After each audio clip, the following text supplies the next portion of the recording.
Alright, so those of you that have decided that you want to follow me on this journey with this echo dyeing, I wanted to let you know a few things that happened in my last batch. I know quite a few of you are starting to do it also, so I wanted to share with you the things that work and the things that don't work, and so we can learn together. Now, on the last one that I did, I was going to use these different, going to do the dried spices, which I did. And they did not turn out well. You could hardly see anything.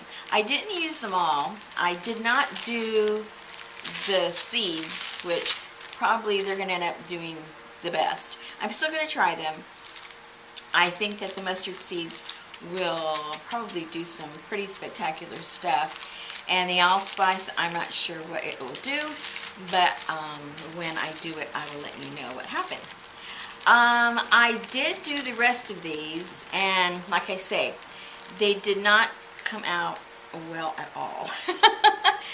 And I think I remember telling you guys that the reason I started this in the first place was because I had tried it on fabric, and that did not go well. And so I wanted to overcome my discouragement, and that's when I decided to do the paper ones. I wanted to show you real quickly the ones that I did on the fabric that were disastrous. And these are it. Basically nothing came out. Still not sure what I did wrong, but they ended up looking like I had done the copper stuff. There's this other things that can be done with fabric and copper, and it looks like that's what this is, but I guess I could lie and say, oh yeah, I did this with my copper stuff, but no. This was supposed to be flowers. But anyway, these are the ones that I made that did not work. And here's a couple, here's another one. I did around 4 or 5 of them. And there's the other one. Okay, so the way my mind works, these didn't come out and my spices didn't come out. So I thought, I'll figure out a way to put them together and make, you know, something that's usable.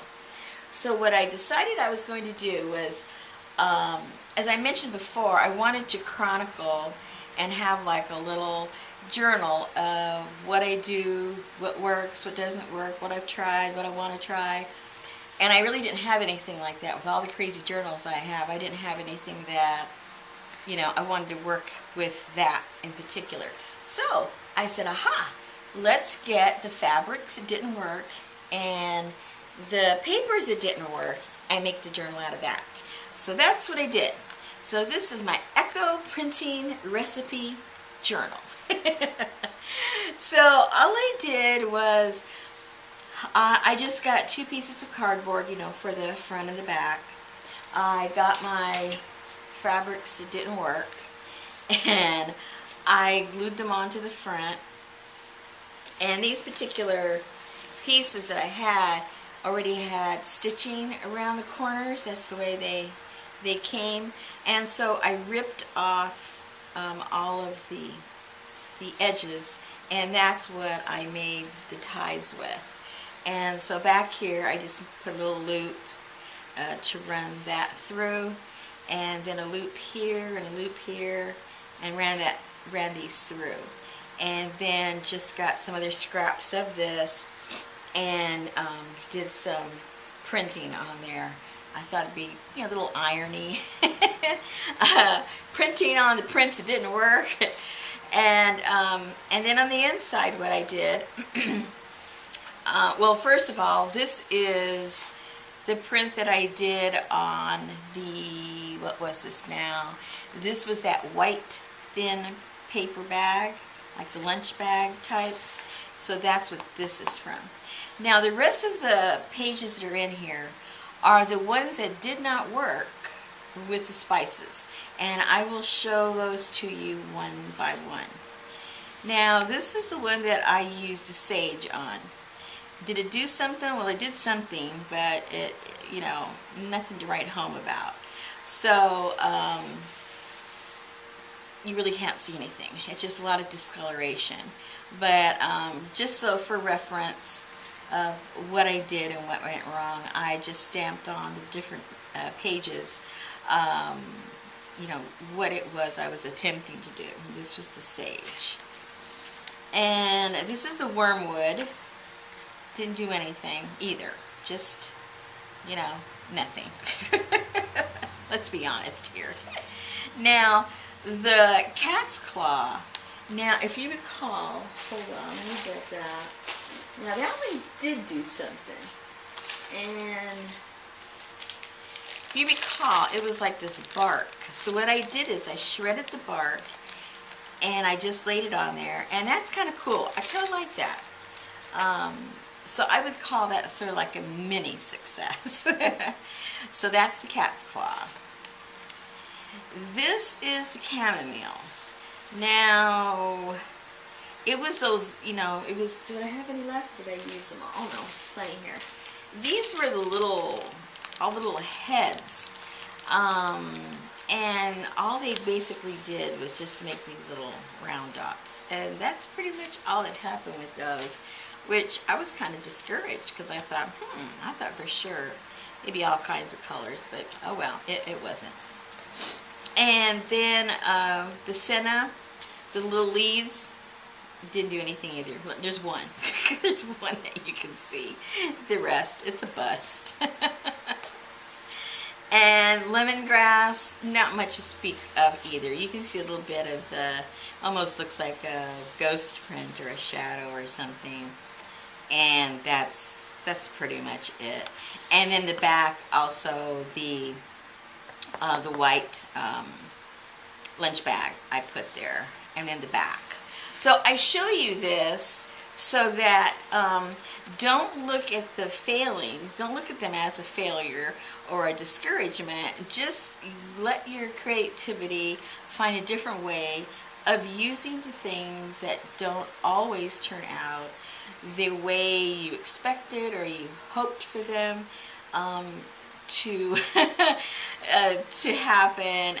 But just, this is art, this is experimenting, and whatever you have in front of you, find a way to make it useful and make it enjoyable. So even though, you know, some people would have just thrown away those that didn't work, or they would have thrown away the cloth that didn't work, try to look at your stuff in a different way and make use of it, and enjoy the stuff you do. Even the stuff that doesn't work out. See, I'm going to enjoy my book. This is where I'm going to put my recipes.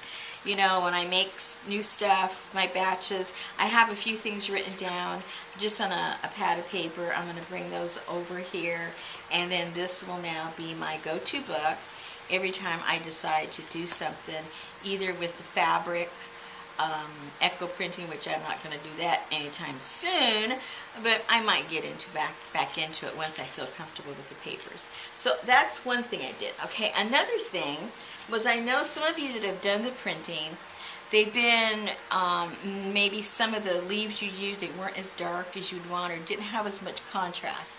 I had the same issue too, and so I thought, well, what can I do with those that really don't have a whole lot of contrast? So I was looking at them and I thought, So I go and I got my watercolors, and I decided to put some color into them.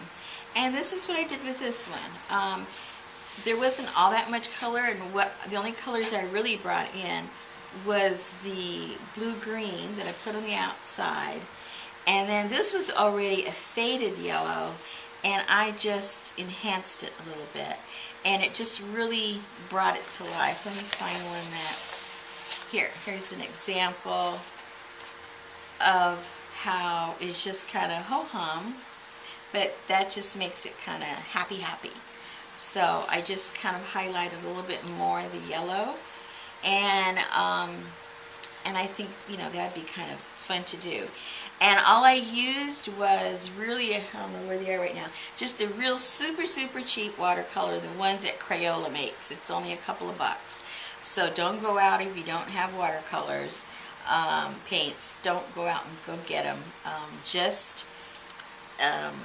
If you want to do something like this, just get the real cheapy ones, and they'll do a really good job. And I did this one too. So that's just kind of an idea of what you can do with the ones that you're not 100% pleased with. Here's a few more I can show you.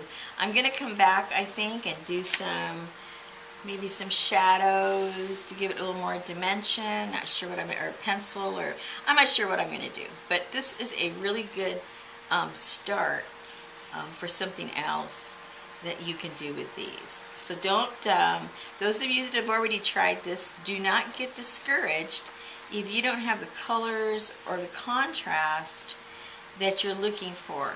Just look at those pages as the base for something else pretty that you can do with them. And so what I'm really trying to emphasize with this video is that there's really a lot of pretty things that you can do, creative things you can do with things that you may have thought initially was a failure. So you could always color them to give them the contrast. You can make a recipe book for yourself out of some of those that really were real duds. And I have practically nothing on them. You have a nice working space, and you still have a nice little history with your recipe book as you start this new adventure in your eco printing. So once again, I hope that I have inspired you to maybe look at your failures a little differently and have fun with them.